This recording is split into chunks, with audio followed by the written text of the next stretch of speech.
News hour extra DUCSU 2019 এই শিরোনামে আমরা কথা বলবো।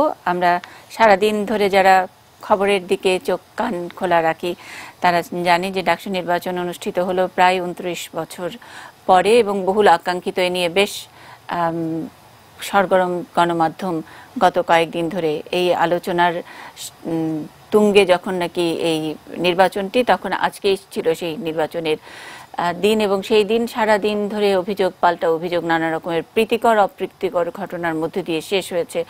নির্বাচন শেষ হবার ঠিক 1 ঘন্টা আগে বাম গণতান্ত্রিক যে দলগুলো ডাকসু নির্বাচনে অংশ নিয়েছিল তারা ভোট বর্জনের সিদ্ধান্ত নিয়েছে। তারা ঢাকা বিশ্ববিদ্যালয়ের ছাত্র শিক্ষক মিলনায়তনের ঠিক কাছাকাছি এলাকায় তারা বসেছে এবং ছাত্র ধর্মঘটেরও ডাক দিয়েছে।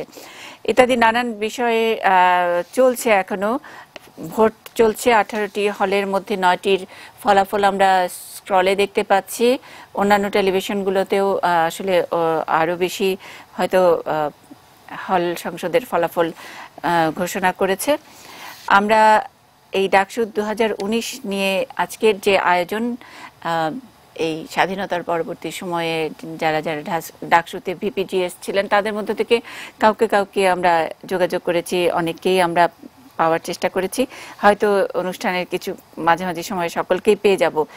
ইতিমধ্যে যাকে কাছে পেয়েছি স্টুডিওতে উপস্থিত আছেন মুজাহিদুল ইসলাম সেলিম। তিনি 1972 সালে ডাকসুর প্রথম ভিপি নির্বাচিত হয়েছেন এবং আমরা জানি যে একেবারে ছাত্র জীবন থেকেই তিনি প্রতিবাদী মুখ। 66তে আইয়ুব খানের বিরুদ্ধে মিছিল করতে গিয়ে তিনি প্রথমে কারাবরণ করেন।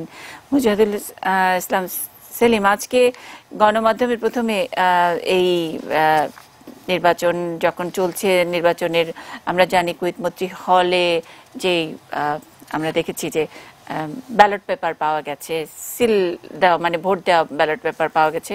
রোকেয়া হলে দুটি ট্রাঙ্ক পাওয়া গেছে, নতুন ফ্রেশ ব্যালট পেপার। অবশ্য কর্তৃপক্ষ পরে বলেছে যে ভোটের জন্য আনা হয়েছিল ওই ট্রাঙ্কগুলো, কিন্তু সেগুলোকে কেন্দ্র করে উত্তেজনা হয়েছে।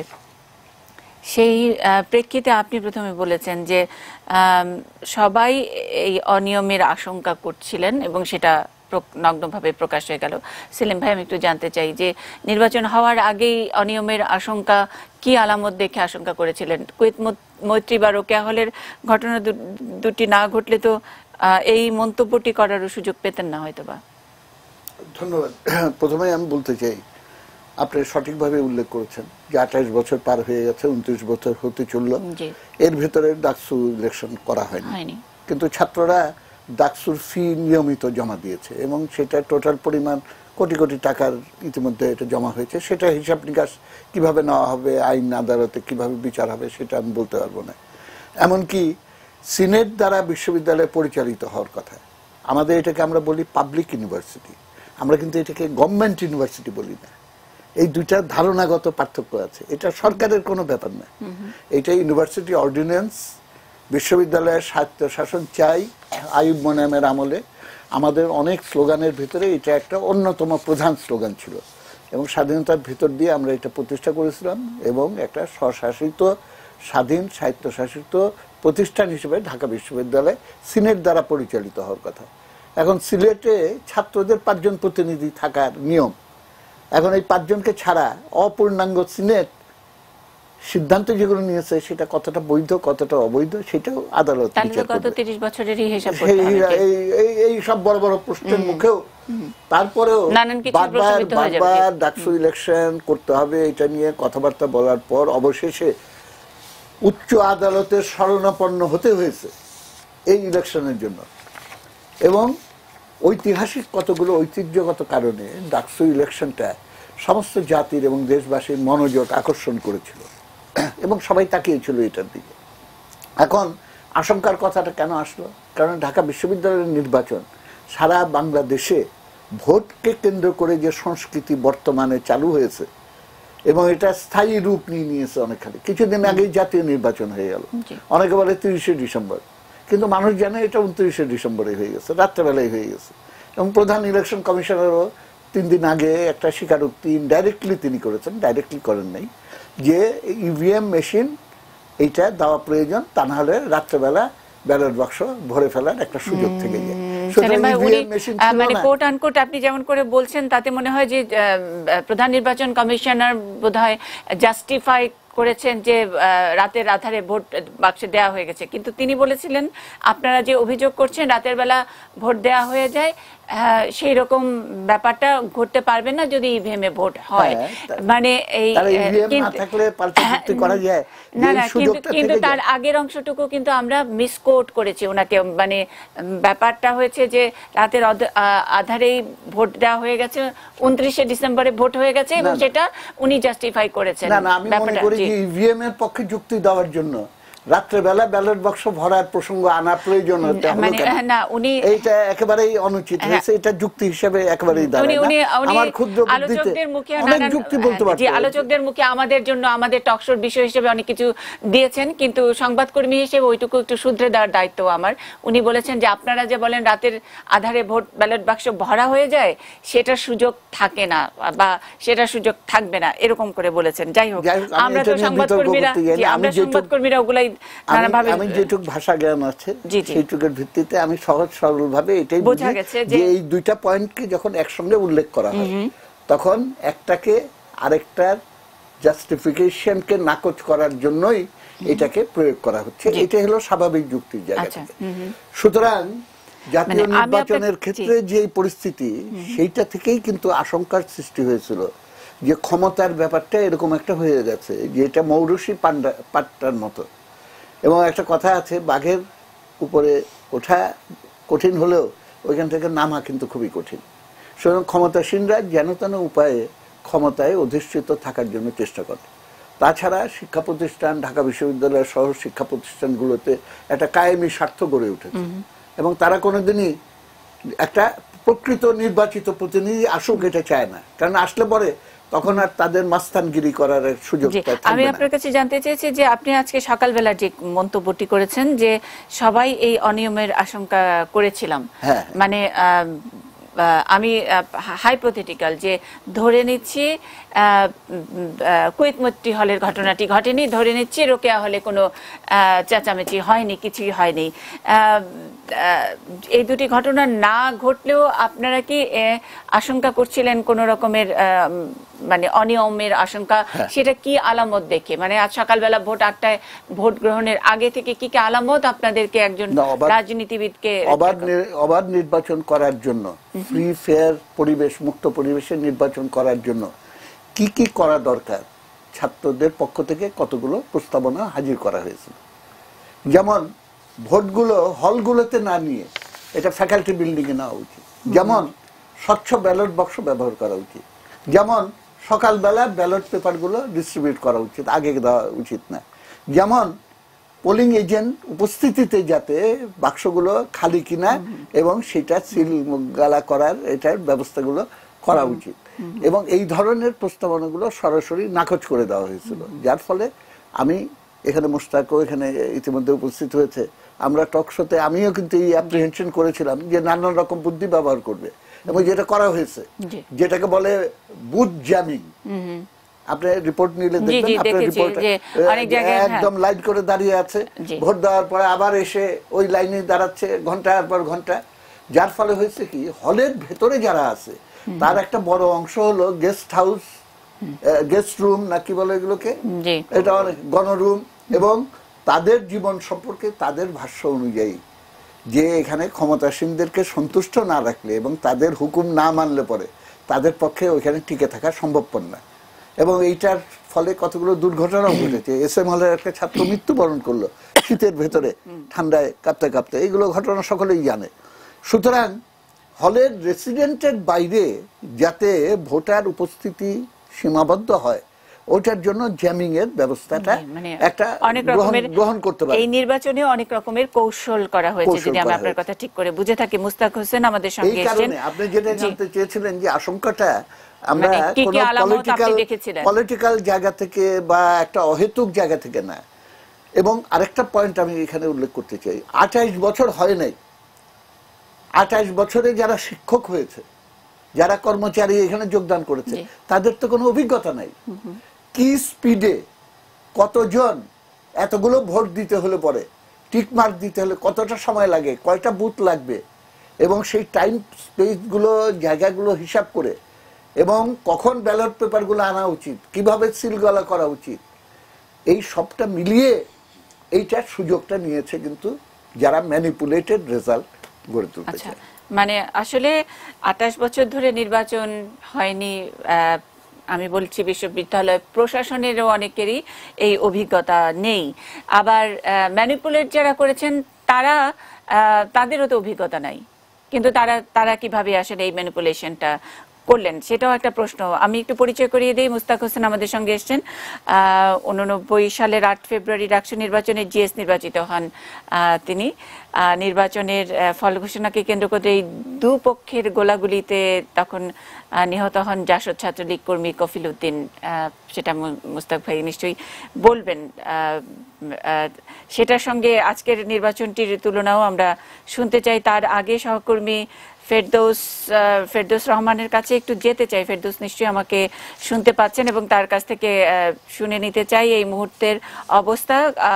সম্ভবত তিনি সিনেট ভবনের সামনে আছেন। ফেরদৌস, আপনি একটু জানাবেন এখনকার অবস্থা। আপনি যেমনটি বলছিলেন যে আসলে নির্বাচন নিয়ে নানা ধরনের কথা হয়েছে, কিন্তু আমরা এই মুহূর্তে আসলে যারা নির্বাচনের সঙ্গে তারা প্রত্যক্ষ করেছে নির্বাচন, তার মধ্যে আপনারা হয়তো ইতিমধ্যে জানেন যে 2টি হলে তাদের ফলাফল এসেছে এবং এগুলোর বেশিরভাগ গুলোতেই কিন্তু ছাত্রলীগের যারা সমর্থিত প্যানেলে ছিলেন তারাই আসলে ভিপি এবং জিএস পদে নির্বাচিত হয়েছেন। তবে একটু ব্যতিক্রম রয়েছে, সেটি হচ্ছে ফজিলাতুন্নেসা মুজিব হলের যিনি ভিপি প্রার্থী, তিনি স্বতন্ত্র প্রার্থী, তিনি নির্বাচিত হয়েছেন ভিপি হিসেবে। আর সূর্য সেন হলে দুজন, অর্থাৎ ক্রীড়া সম্পাদক পদে, বহিরাঙ্গন এবং অভ্যন্তরীণ যে ক্রীড়া সম্পাদক, এই দুটি পদে যিনি নির্বাচিত হয়েছেন তারা কিন্তু স্বতন্ত্র প্রার্থী রয়েছেন। অর্থাৎ সবগুলো হলেই যে একেবারেই নিরঙ্কুশ ভাবে ছাত্রলীগ বিজয়ী হয়েছে এমনটি নয়। হল সংসদের মধ্যেও দেখা যাচ্ছে যে অনেক ক্ষেত্রে যারা বিজয়ী হয়েছেন তারা স্বতন্ত্র রয়েছেন। তো আমি আসলে হলের সাধারণ ছাত্রদের সঙ্গে কথা বলেছি, তারা বলেছে যে যেহেতু তারা হলে থাকেন এবং হলে থাকার কারণে আসলে হলের যে পরিচিতিগুলো, সেই পরিচিত মুখকে তারা ভোট দিতে চেষ্টা করেছেন। এর মধ্যে যেহেতু এখন ক্ষমতাসীন ছাত্রলীগ আসলে ক্যাম্পাসে রয়েছে, তাদের পরিচিত ছিল, এবং যারা হলে অ্যাটাচ রয়েছেন কিন্তু হলে থাকেন না, তাদের আসলে চেনার কোনো উপায় ছিল না, তাদের অনেকেই আসলে যারা হলে থাকেন তারা চিনেন না। কিন্তু ফলাফলে গিয়ে দেখা গেল যে ছাত্রলীগের যারা কেন্দ্র বিভিন্ন হল থেকে যারা প্রার্থী হয়েছিলেন তারাই কিন্তু বিজয় হয়েছেন। এবং যদি বলা যায় যে কারচুপির অভিযোগ বা ছাত্রদের মধ্যে কোনো ধরনের বড় ধরনের সহিংসতার যে অভিযোগগুলো, সেগুলো আমরা জিজ্ঞেস করেছি। আমরা কিন্তু আসলে সাধারণ ছাত্র যারা বলেছেন তারা বলছেন সেরকম কোনো সহিংসতা হয়নি। আমি সূর্য সেন হলে যখন ফলাফল ঘোষণা হচ্ছিল সে সময় আমি দেখেছি যে বেশিরভাগ স্বতন্ত্র অন্যান্য যে প্রার্থীরা তারাও উপস্থিত ছিলেন, সেই সঙ্গে ছাত্রলীগের প্যানেলের যারা প্রার্থী রয়েছেন তারাও কিন্তু উপস্থিত ছিলেন, এবং ফলাফল ঘোষণাটিও কিন্তু বেশ শান্তিপূর্ণভাবে হয়েছে। এবং এই মুহূর্তে ক্যাম্পাসে বিভিন্ন হলে যারা ভিপি প্রার্থী যারা বিজয়ী হয়েছেন, যারা জিএস পদে যারা বিজয়ী হয়েছেন অথবা অন্যান্য প্যানেলে যারা বিজয়ী হয়েছেন, তারা সাধারণ ছাত্রদের নিয়ে, তাদের কর্মীদের নিয়ে এই মুহূর্তে ক্যাম্পাসে বিভিন্ন হলে যারা ভিপি প্রার্থী যারা বিজয়ী হয়েছেন, যারা জিএস পদে যারা বিজয়ী হয়েছেন অথবা অন্যান্য প্যানেলে যারা বিজয়ী হয়েছেন, তারা সাধারণ ছাত্রদের নিয়ে, তাদের কর্মীদের নিয়ে আনন্দ উল্লাস করে ঘুরছেন। এখন মোটামুটি সারা ক্যাম্পাসে এখন খন্ড খন্ড মিছিল শোনা যাচ্ছে, ক্যাম্পাসে আনন্দ উল্লাস হচ্ছে এবং সবার কাছে জিজ্ঞাসা ছিল যে অনেক ধন্যবাদ ফেরদৌস। আমরা আবারও শুনবো আপনার কাছে। সহকর্মী মফিদুল তপু আছেন, তার কাছেও আমরা যাব, কিন্তু মুস্তাক ভাই আমি একটু আপনার কাছ থেকে শুনে নিতে চাচ্ছি। ফেরদৌসের কথার মধ্যে যেটুকু শুনছিলাম যে শান্তিপূর্ণভাবেই ভোট গ্রহণ হয়েছে, তেমন কোনো ঝামেলা হয়নি, কিন্তু আমি আপনার পরিচয় দিতে গিয়ে এই লাইনটি আমার বলতে হলো যে তখন গোলাগুলিতে নিহত হন জাসদ ছাত্রলীগ। আমরা অনেকেই বয়স কম, তখন পত্রিকা অতভাবে ভালো করে ফলো করতাম না, তাদের জন্য যদি একটু বলেন। আর আপনাদের সময়কার মানুষরা তো একটু স্মৃতির মধ্যেই যাবেন নিশ্চয়ই সেই সময়কার নির্বাচনটিকে কেন্দ্র করে। হ্যাঁ, নির্বাচন, আমাদের সময় যে নির্বাচন, সেই নির্বাচনের পরের দিন বিজয় মিছিল ছাত্রীরা বের করেছিল। সেই ছাত্রী মিছিলে পরাজিত পক্ষের মিছিল থেকে হামলা করা হয়েছে, মেয়েরা আহত হয়েছিল, এবং তারপরে তারা আমাদের অন্যান্য কর্মী যারা ছিল মধুর ক্যান্টিনে তারা হামলা করে এবং গোলাগুলি শুরু করে। আমাদের একজন কর্মী কফিল উদ্দিন কনক সেই গোলাগুলিতে নিহত হয়। কিন্তু কথা হচ্ছে যে 1973 সালেও ঢাকা বিশ্ববিদ্যালয়ে ডাকসু এবং হল সংসদে ব্যালট ছিনতাই হয়েছিল শামসুন্নাহার হল বাদে। তো সেগুলো নির্বাচনের পরে মানে ৭৩ সালেই তো তাই ছাত্রলীগ এবং ছাত্র ইউনিয়ন একসঙ্গে একজোট বেঁধেছিল, তারপরেও আসলে জাসদের সঙ্গে নির্বাচনে পরাজয়ের ভয়ে তারা, আমার কথা হচ্ছে যে হ্যাঁ এগুলো খুবই ন্যাক্কারজনক ঘটনা। নির্বাচন চলাকালীন বা ভোট গ্রহণের সময় বা আমি যে নির্বাচনে জিএস নির্বাচিত হই, ভোট যে গণনা এগুলো নিয়ে কোনো অভিযোগ ছিল না, কিন্তু এবারে সমস্যাটা হচ্ছে ভোট গ্রহণ প্রক্রিয়াতেই নানা রকম প্রশ্ন এসেছে। এবার আসলে ভোট যে গণনা এটা নিয়ে অভিযোগ, ভোট গণনা না, ভোট গণনা কিন্তু ওয়েমারাতে হচ্ছে, আমার সেটা অভিযোগ হচ্ছে না, কিন্তু ভোট গ্রহণ প্রক্রিয়াতে সাধারণ ছাত্ররা ভোট দিতে পেরেছে কিনা, এবং কুয়েত মৈত্রী হলে যে একটা অভিযোগ এসছে, কর্তৃপক্ষকে আমি ধন্যবাদ দিই, খুব দ্রুত তারা যে দায়ী হতে পারে দায়িত্ব তাকে সরিয়ে দিয়েছেন। কিন্তু এইরকম কোনো ঘটনা আমি বলবো কি আমাদের সময় কেন এই পাকিস্তান আমলেও বা এইরকম মানে অভিযোগ আসেনি। সেখান থেকে একটা অবিশ্বাস এবং সন্দেহ তৈরি হয়েছে। নাকি অবিশ্বাস সন্দেহটা আগে থেকেই ছিল, সেখানে কিছুটা মানে আগুনে ঘি ঢালা হয়েছে। সেক্ষেত্রে আমি রোকেয়া হলে যে ঘটনা ঘটেছে, আমি যেটা শুনেছি যে কর্তৃপক্ষ লুকাতে চাচ্ছিলেন, এবং কুয়েত মৈত্রী হলেও যখন ছাত্রীরা ব্যালট বাক্স দেখতে চেয়েছিল বা কি আছে তারা লুকাতে চেয়েছিলেন, এবং লুকাতে গিয়ে হয়তো কেউ সে সমস্ত সিলমারা ব্যালট বস্তায় ভরার চেষ্টা করেছেন, সেগুলো ধরা পড়েছে। তো এই যে একটা পারস্পরিক অবিশ্বাস সন্দেহ, এরপরে বিভিন্ন হলে ছাত্ররা অভিযোগ করেছে এই যে ভোট জামিং, যেটা সেলিম ভাই বললেন যে এটা কিন্তু আগে থেকেই সন্দেহ করা হচ্ছিল যে যারা হলের কর্মী তারা আগে থেকে লাইনে দাঁড়াবে, এবং যারা সাধারণ ছাত্র ভোট দিতে আসবে তারা যেন পৌঁছতে না পারে, এগুলো প্রতিরোধ করবার মতো আগে থেকেই তাদের ব্যবস্থা নেওয়া দরকার ছিল। এবং আমি এগুলো তো আগে থেকে আন্দাজ করা গেছিল, মানে সেলিম ভাই যেটা বললেন যে এরকম একটা প্ল্যান ছিল, কিন্তু যারা পরিচালনায় ছিলেন তাহলে তাদের দক্ষতা নিয়ে তো প্রশ্ন ওঠে নাকি তারা আসলে ক্ষমতাসীন দল বা তারা তাদের স্বপদে একটু লেজুর ভিত্তি করে থাকতে চান, এই কারণেই তারা এগুলোতে সাপোর্ট দিয়েছেন। আমি একটু ভিন্ন মত পোষণ করব। ঢাকা বিশ্ববিদ্যালয়ের যারা কর্তৃপক্ষ আছেন, শিক্ষকদের একটা অল্প অংশই সরাসরি এইসব বিষয়ে তারা যুক্ত, যে সরকারের সঙ্গে যুক্ত থেকে তাদের সমর্থক বা বেশি সমর্থক, কিন্তু অধিকাংশ শিক্ষক যাদের সাথে আমার কথা হয়েছে তারা কিন্তু বিশ্ববিদ্যালয়ের শিক্ষকদের যে গৌরব, যে নিরপেক্ষতার সাথে নির্বাচন পরিচালনা করে, তারা কিন্তু সে বিষয়ে খুবই মানে উদ্বিগ্ন ছিলেন এটা নষ্ট না হয়, এবং তারা খুবই ছিলেন যে নির্বাচনগুলো হলগুলোতে তারা, যেমন এফএসএল এর একজন প্রভোস্ট, তিনি আগেই প্রতিবাদ করেছেন, তিনি পদত্যাগ করে, যদি সে পদত্যাগ পত্রটা গ্রহণ হয়নি, না হওয়াই ভালো হয়েছে, নির্বাচন হয়ে গেছে। বিশ্ববিদ্যালয়ের শিক্ষকদের একটা বড় অংশ, তারা যেই দলেরই হোক না কেন, তারা কিন্তু তাদের সুনাম যেন ক্ষুণ্ণ না হয় সেই বিষয়ে উদ্বিগ্ন ছিলেন।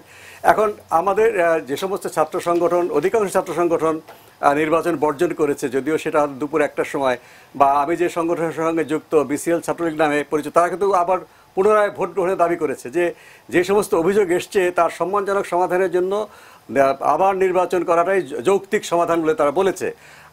আমার যেটা ধারণা যে অভিযোগগুলো এসছে স্পেসিফিক্যালি যারা ভোটার ছিলেন, যারা শিক্ষক ছিলেন, তারা একেবারে স্বচ্ছতার সাথে সেই অভিযোগগুলো, সেই কি পরিস্থিতি ছিল সেগুলো তারা তুলে ধরবেন। যেমন মেয়েদের হলে সেখানে তুলনামূলকভাবে সরকারি ছাত্র সংগঠনের যে প্রভাব, মানে অরাজনৈতিক নিয়ন্ত্রণ তার কম, সেখানে কিন্তু আমরা দেখছি যে স্বতন্ত্র প্রার্থীরা বেশ ভালো সংখ্যায় নির্বাচিত হচ্ছে। কিন্তু ছেলেদের হলে আপনার কুয়েত মৈত্রী হলের মতো আগে থেকেই ব্যালট পেপারে ক্রস মেরে রাখা হয়েছে কিনা এটা বলার মতো সাহস কিন্তু ছিল না। আমি একটু মানে আমার সারা বাংলাদেশের প্রত্যন্ত এলাকার দর্শকদের জন্য একটু পরিষ্কার করতে চাই, অনেকে হয়তো এই ডাকসুর এই মেকানিজমটা অতটা ওইভাবে বোঝেন না, মনে হচ্ছে যে এমন ভাবে ভোট চাওয়া হচ্ছে যে ছাত্রলীগের অমুককে ভোট দিন, ব্যাপারটা কি তাই, বা ছাত্র দলের অমুককে ভোট দিন।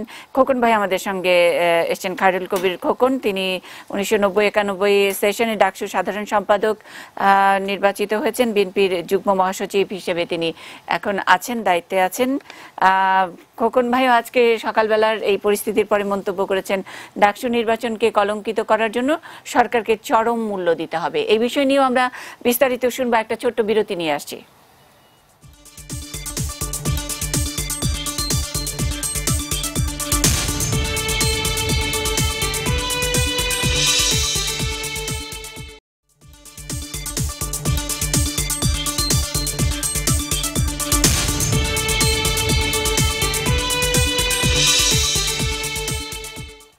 ডাকসু 2019 আমাদের আজকে নিউজ আওয়ার এক্সট্রার শিরোনাম সঙ্গত কারণেই আমরা এই বিষয়টি নিয়েই কথা বলবো, কারণ সারাদিন ধরে ডাকসু নির্বাচনের দিকে চোখ রেখেছেন বাংলাদেশের সকল গণতন্ত্র সচেতন মানুষ।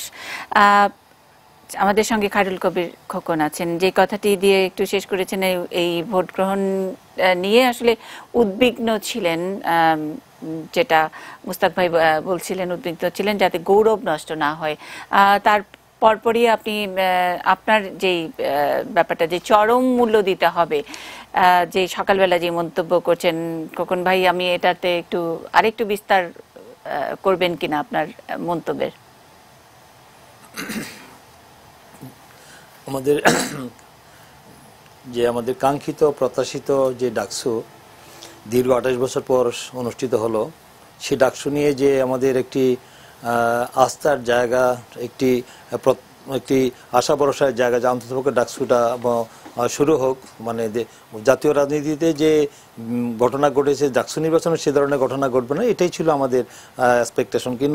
কিন্তু আমরা যেটা আমি লক্ষ্য করেছি, এটা আমরা গোটা জাতি স্তম্ভিত হয়েছে, বিস্মিত হয়েছে যে এই ধরনের একটি ডাকসু নির্বাচন অনুষ্ঠিত হবে, এটা অকল্পনীয় ছিল। আমরা আমাদের প্রত্যাশা যা করেছি তার ঠিক উল্টো হয়েছে। তো এই যে ডাকসু নির্বাচন যে কলঙ্কিত হলো, যেটা 73-এর ঘটনা ঘটেছে, তার থেকে আর একটু এক ধাপ বেশি হয়েছে, এবং জাতীয় নির্বাচন থেকে 2 ধাপ বেশি আরো মনে হয়েছে যে এই ডাকসু নির্বাচনটি, যেটা আজকে আমরা লক্ষ্য করেছি, যেটা মানে আজকে সারাদিন ব্যাপী যে ঘটনা যেটা দেখলাম আমরা গণমাধ্যমগুলোতে, সেটা ফলো করে প্রকাশ করা হয়েছে। দেখার জন্য কি অপেক্ষা করছিলেন? না, এটা আমরা আশঙ্কা করছিলাম যে এতটা হবে সেটা আশঙ্কা করেনি। সেটা মুস্তাক ভাই বলছেন যে এই এত ধরনের, মানে বিশেষ করে কুয়েত মসজিদ হল এবং বেগম রোকেয়া হলে যে ঘটনা দুটা সংঘটিত হয়েছে, এবং ছেলেদের হলে যে ঘটনাগুলো কি ঘটেছে সেটা একক নিয়ন্ত্রণ। সেখানে মেয়েদের হলে যে স্বতন্ত্র প্রার্থী 2-1 বিজয়ী হয়েছে, সেখানে হয়তো নিরপেক্ষভাবে কিছুটা হতে পারে, কিন্তু ছেলেদের হলগুলিতে তো সেখানে তো দুর্গ বানিয়ে রেখেছে, সেখানে তো কোনো রকম পরিবেশে ছিল না। সেখানে একচাটিয়া আমার আধিপত্য, তাদের অবস্থান সে সুদৃঢ় করে রেখেছে দীর্ঘ 10 বছর যাবৎ, যার কারণে বিরোধী অন্য ছাত্র সংগঠনগুলো সেখানে স্বাভাবিক রাজনৈতিক কর্মকাণ্ড পরিচালনা করতে তারা ব্যর্থ হয়েছে, তারা যেতে পারেনি, তারা বিভিন্ন বাধার সম্মুখীন হয়েছে। এই কথাগুলি বলার চেষ্টা করা হয়েছিল যে ওই স্বচ্ছ বিরোধী দল সমর্থিত রাজনৈতিক সংগঠনগুলো, রাজনৈতিক দলগুলো, তারা তো অনেক হলে তো পূর্ণ প্যানেলও দিতে পারে নাই। মানে আমরা যদি একদম ছাত্র দল সমর্থিত প্যানেলটা বলি, তারাও তো সবগুলা হলেও দিতে পারে না, পূর্ণ প্যানেলও দিতে পারে না। পূর্ণ প্যানেল না দেওয়ার পিছনে কিছু যৌক্তিক কারণ রয়েছে। সেই কারণগুলি হলো যে যারা হলে মানে অবস্থান করছে, তারা তাদের ছত্রছায়ায় আছে, তাদেরকে তাদের মিছিল মিটিংয়ে যেতে হয়, তাদের করোনাই হলে তাদের থাকতে হচ্ছে, এবং তারা প্রার্থী হলে বা তারা যদি ছাত্র দলের কোনো মিছিলে যায়, তাহলে তাকে পরের দিন হল থেকে তাদের বিতাড়িত করা হবে, এবং প্রার্থী হলে তারপরে ইলেকশনের পরে তাকে এক মুহূর্তে হল থাকতে দেওয়া হবে না। সেই কারণে হলে প্রার্থী তারা দিতে পারেনি, কারণ এই 10 বছরে তো তারা হলে দূরে থাক, মধুতে দূরে থাক, তারা টিসি তো যেতে পারেনি। সেটা শাহবাগ এলাকায় গেলে সেখানে তাদের উপরে শারীরিকভাবে নির্যাতন করা হয়েছে দীর্ঘ 10টি বছর। তো সেখানে সীমিত আকারে 2-1টি ছাত্র সংগঠন তারা হয়তো ক্যাম্পাসে যেতে পেরেছে, এবং মধুর ক্যান্টিন পর্যন্ত তারা যাওয়ার সুযোগ হয়েছে। অনেকে ক্লাস করতে পারে না, পরীক্ষা দিতেও যেতে পারেনি, হলে যাওয়া তো প্রশ্নই ওঠে না। সেখানে কিভাবে তারা পূর্ণাঙ্গ প্যানেল দিবে? এবং সেই হলগুলি যে জন্যই বলা হয়েছিল যে হলে ভোট হলে নিরপেক্ষ হবে না, সেই ভোটটা একাডেমিক ভবনে করা হোক।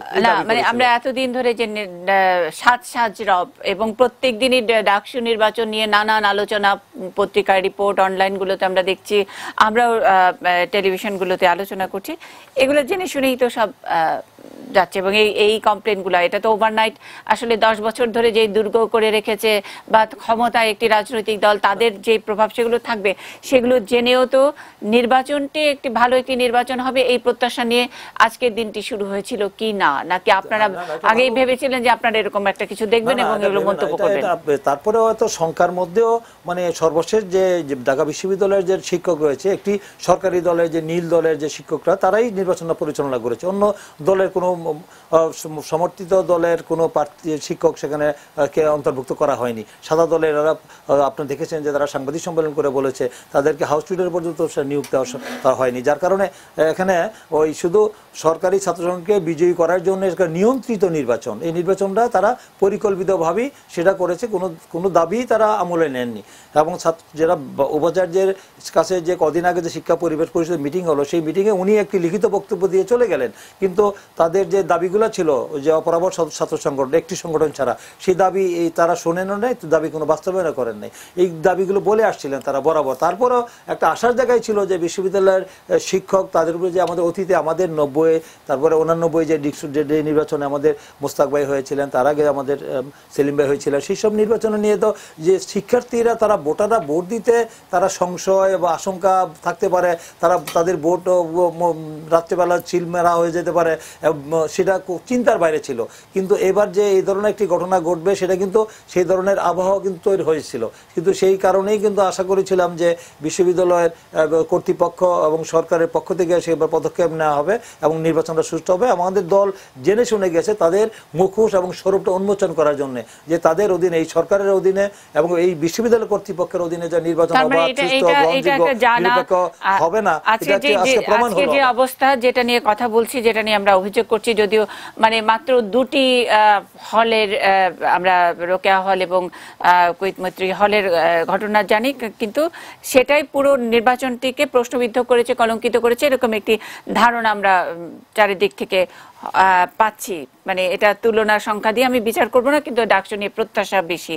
কিন্তু এটি একটি কাঙ্ক্ষিত ব্যাপার ছিল কিনা, মানে এটাই হতে যাচ্ছে, এটাই হবে, এরকম একটি কাঙ্ক্ষিত ব্যাপার ছিল কিনা, রাজনীতিবিদরা অনেকেই এরকম মন্তব্য করছেন। একটা বিরতি নিয়ে শুনবো।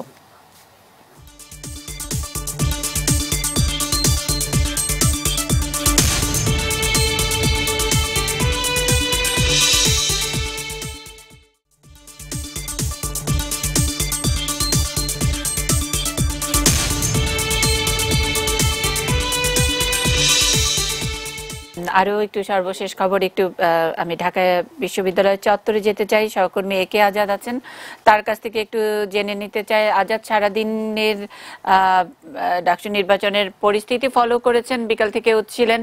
আজাদ, আমি একটু জানতে চাই যে ভোট শেষ হবার, মানে ভোট গ্রহণ শেষ হবার 1 ঘন্টা আগে যে বাম জোট অর্থাৎ ছাত্রলীগ বাদে অন্যান্য সংগঠনগুলোর একটি তারা একত্রিত হয়ে ভোট বর্জনের ঘোষণা দিয়েছে এবং কিছু কর্মসূচিও দিয়েছে।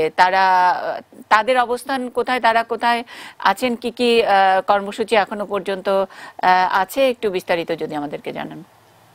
তারা ভোট বর্জন ঘোষণা মৌখিকভাবে করার পরপরই উপাচার্যের বাসভবনের সামনে সেখানে তারা অবস্থান নিয়েছিল।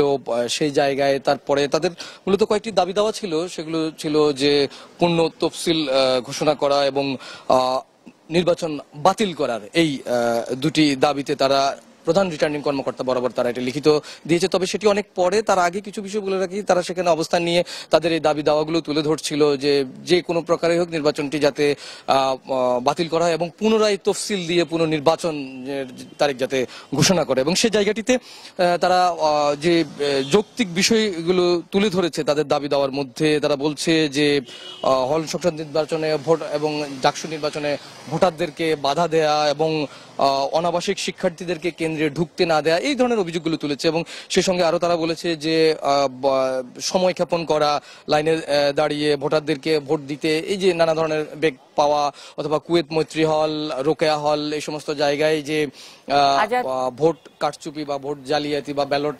আজাদ, আপনি থাকবেন আমাদের সঙ্গে, আমরা পলিটিক্স প্লাস পর্বেও আমরা আপনার সঙ্গে আরো একটু বিস্তারিত শুনবো। শুধু এই পুনঃ তফসিলের বিষয়টি আমি মুজাহিদুল ইসলাম সেলিম একটু আপনার কাছ থেকে ছোট্ট করে জেনে নিতে চাই। আজকে যে ডাকসু নির্বাচনের যে দুটি ঘটনা সামনে এসেছে তা নিয়ে আপনারা ডাকসুর সাবেক সভাপতি, মানে ভিপি হিসেবে, ভাইস প্রেসিডেন্ট ভিপি বলে চমৎকার করে, ভিপি এবং জিএস, ভিপি হিসেবে আপনি নিজে একটু বিব্রত বোধ করছেন। আমাদের সঙ্গে মুস্তাক ভাইও আছেন, খায়রুল কবির খোকনও আছেন, অনেকেই বিব্রত বোধ করছেন। তার এই ঘটনায় কি পুনঃ তফসিল যে দাবি করা হয়েছে সেটা কতখানি যৌক্তিক মনে হয়েছে এবং করা উচিত কিনা? না, যদি সরাসরি বলতে হয় কোনো ইলেকশন হয়েছে বলে আমি মনে করি না। আজকে কোনো ইলেকশন হয়নি। এটা একটা ম্যানিপুলেটেড একটা ব্লু প্রিন্ট অনুযায়ী ক্ষমতাসীনদেরকে ডাকসু দখল করার এবং হলগুলো দখল করার একটা ব্যবস্থা করার জন্য এটা করা হয়েছে। এবং এইটা আমাদের ডাকসুর যে ঐতিহাসিক মর্যাদা, ঢাকা বিশ্ববিদ্যালয়ের যে মর্যাদা, আমাদের শিক্ষা ব্যবস্থার যে মর্যাদা এবং আমাদের সমস্ত দেশের যে মর্যাদা, সেইটার পেছনে আমার এই ক্ষেত্রে প্রশ্ন যে এটা একটা ব্লু প্রিন্ট এবং ক্ষমতাসীন দলের ছাত্র সংগঠনের যে প্রার্থী তাদেরকে জিতিয়ে দেওয়া হয়েছে, তাতে আসলে বিশ্ববিদ্যালয় প্রশাসনের বা যারা এই ভোট গ্রহণে পুরো আনুষ্ঠানিকতা সম্পন্ন করার জন্য দায়িত্বে, তাদের আসলে লাভটা কি? না, এটা হলো সমাজের অবস্থা। এখন হলো সবকিছু কেনা বেচা, সুবিধা অসুবিধার ব্যাপার হয়ে গেছে।